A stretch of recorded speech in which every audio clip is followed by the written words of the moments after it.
હિન્દુ પરિષદના રાષ્ટ્રીય સંગઠન મહામંત્રી મિલિંદ પરાંડે રાજકોટની મુલાકાતે છે। ન્યૂઝ 18 ગુજરાતી સાથેની ખાસ વાતચીતમાં તેમણે નવરાત્રિમાં વિધર્મીઓના પ્રવેશ પર પ્રતિબંધની માંગ કરી।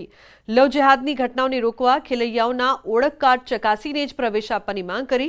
સાથે જ સુરતમાં ગણેશ પંડાલ પર થયેલા પથ્થરમારામાં સરકાર અને પોલીસે કરેલી કામગીરીની પણ તેમણે સરાહના કરી।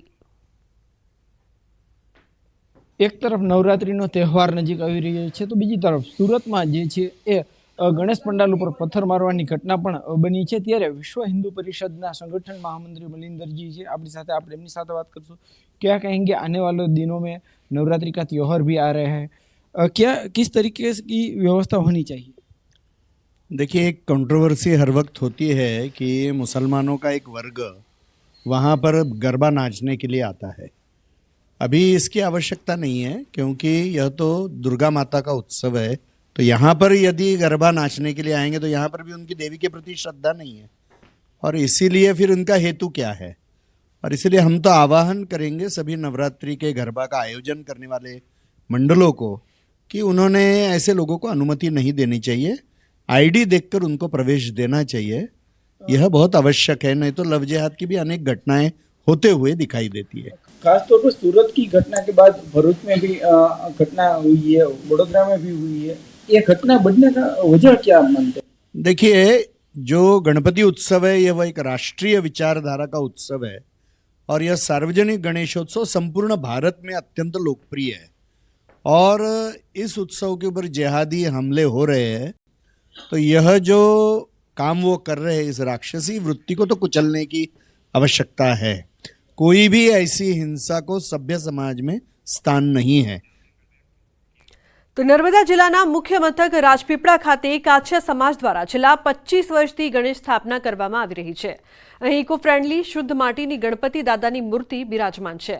આ વર્ષે ગણેશ મહોત્સવના 25 વર્ષ પૂર્ણ થતા રજત જયંતિ મહોત્સવ નિમિત્તે મોદક દ્રવ્યની 10,000 આહુતિનો પંચકુંડી મહાગણેશ યજ્ઞનું આયોજન કરવામાં આવ્યું, જેમાં હજારો વર્ષ પહેલા વૈદિક કાળમાં જેમ ઋષિ મુનિઓ યજ્ઞશાળા લાકડીના કામડીથી બનાવતા તેવી રીતે યજ્ઞશાળા બનાવવામાં આવી, જેમાં અલગ અલગ 5 કુંડમાં 10,000 આહુતિ 3 દિવસ સુધી આપવામાં આવી રહી છે। युवक मंडल तरफथी छेल्ला 25 वर्षथी गणेश महोत्सवनो उत्सव थई रह्यो छे। प्रतिवार्षिक 1000 आहुतिना यज्ञनो तो आ प्रणालिका मुजब करता ज आव्या, पण 25 वर्ष एटले के रजत जयंती महोत्सव निमित्ते आ पंचकुंडी अने एमां पण 10,000 आहुतिनो आ यज्ञ चाली रह्यो छे। काछियावाड़ गणेश युवक मंडल द्वारा गणेश यागનું આયોજન કરવામાં આવ્યું છે। અત્યારના જે દિવસો ચાલી રહ્યા છે એ ગણેશ નવરાત્રિ છે, અને ગણપતિનું યજન પૂજન ભજન કીર્તન કરવાના દિવસો છે। તો વનટ્રી પ્રોજેક્ટ સાથે જોડાયા છે પર્યાવરણવિદ પ્રસિદ્ધિ વન ફાઉન્ડેશનના સ્થાપક 11 વર્ષીય પ્રસિદ્ધિ સિંઘ।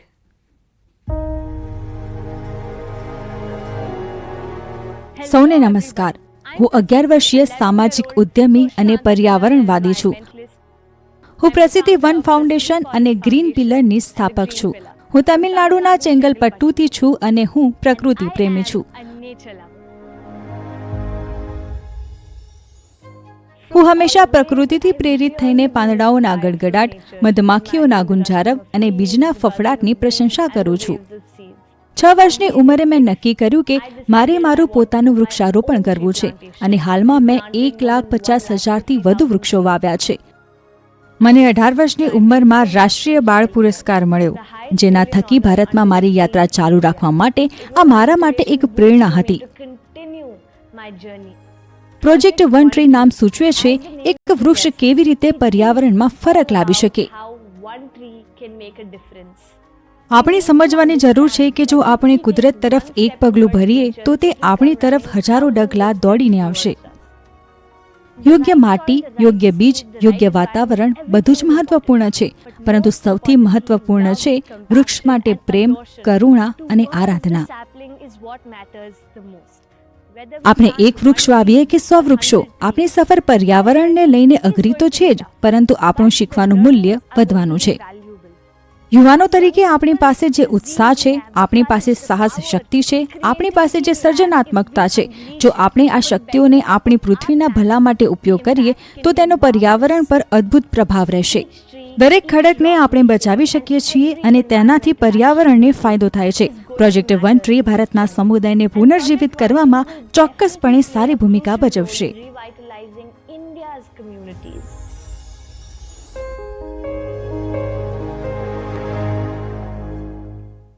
તો બુલેટિનમાં હાલ બસ આટલું જ. તમામ મહત્વપૂર્ણ સમાચાર માટે આપ જોતા રહો ન્યૂઝ 18 ગુજરાતી. નમસ્કાર.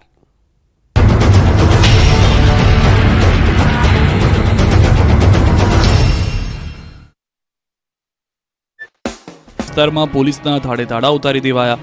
સુરત એસઓજીની ક્વિક રિસ્પોન્સ ટીમ ઉતારવામાં આવી. સંવેદનશીલ વિસ્તારમાં પોલીસ દ્વારા ડ્રોનથી સર્વેલન્સ કરવામાં આવ્યું.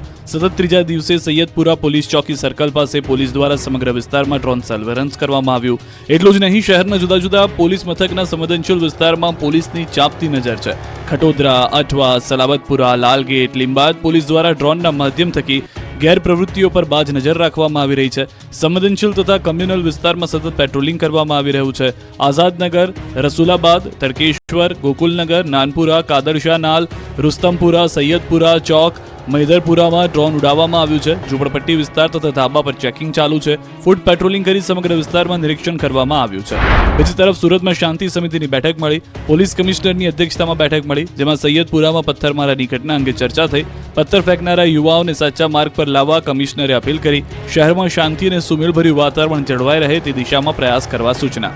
તો સુરતના સૈયદપુરા વિસ્તારમાં સતત બીજા દિવસે દબાણ હટાવ કામગીરી શરૂ રહી. કમાન્ડો અને પોલીસ જવાનોના બંદોબસ્ત સાથે દબાણો હટાવાયા. વહેલી સવારથી જ ગેરકાયદે દબાણો પર દાદાનું બુલડોઝર ફરી વળ્યું. અત્યાર સુધીમાં 16 બંધ લારીઓ, 7 કાઉન્ટર, 5 કેબિન, 19 ટેબલ અને પરચુરણ સામાન જપ્ત કરાયો છે. જુઓ સુરતમાં જીવન રક્ષક એમ્બ્યુલન્સ ચાલકની દાદાગીરી. સુરતના પીપલોદ 4 રસ્તા પર. નમસ્કાર, આપ જોઈ રહ્યા છો ગુજરાતની number 1 news channel news 18 Gujarati. આપણું ગુજરાત સાથે હું છું સિદ્ધાર્થ તોળકિયા. મહત્વના સમાચારથી શરૂઆત. સુરતના ઉમરપાડામાં આભ ફાટ્યા જેવી સ્થિતિ. 4 કલાકમાં 10 ઇંચ વરસાદ ખાબકતા જળબંબાકાર. ગુજરાતમાં અષાઢ અને શ્રાવણમાં ધોધમાર વરસાદ વરસ્યા બાદ ભાદરવો પણ ભરપૂર જોવા મળી રહ્યો છે. સવારે 6 થી 12 વાગ્યા દરમિયાન સુરતના ઉમરપાડામાં 4 કલાકમાં 10 ઇંચ વરસાદ ખાબકતા આભ ફાટ્યા જેવી સ્થિતિ સર્જાઈ. 2 કલાકના ગાળામાં જ વરસેલા ધોધમાર વરસાદને કારણે રસ્તાઓ પર પાણી ભરાયા, તો અંડરપાસમાં પણ પાણી ભરાતા વાહનો ફસાયા. ઉમરપાડામાં વરસેલા ધોધમાર વરસાદને કારણે નદીઓ ગાંડીતુર બની. ભારે વરસાદના પગલે ઉમરપાડાની મુખ્ય બજારો જાણે દરિયો બની ગઈ. બજારોમાં પાણીનો ધસમસતો પ્રવાહ જઈ રહ્યો હતો. મુખ્ય બજાર જવાના રસ્તા પર પાણી ભરાતા સવારમાં અનેક લોકો ફસાયા, તો શહેરના અન્ય વિસ્તારમાં પણ જળબંબાકારની સ્થિતિ સર્જાતા લોકો પરેશાન થયા.